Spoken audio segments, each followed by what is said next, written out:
لتعريف فقيه ألان فقيه أو كسيا أجر دو كس برسياريان ليكرت نابي وكو يك جوابيان بداتو إن جابي أتلي فقيه إسلامي أجر وكو يك جوابي دانا ويك حكمي بو هردو كسا كدابزان زور زحمة أم كسا فقيه به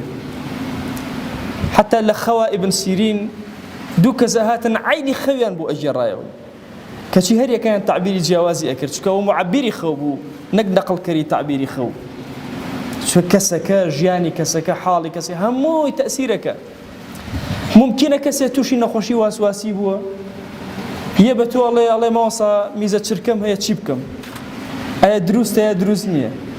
تو الله جوي مدري هرجوي مدري بحر ميزة شركاش بابيت أخواره بروني جاكو جيبا جيك شو بو أو كسا أو باش أو جوابه كسي كتير ملتزمي تنوتوليات الله ما وصى جمانم لدزوجكم برو دزوجكم بقرا الرولا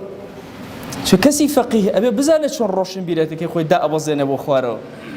ناكره هم اللي يك مستوى سير كات بيك مستوى قصك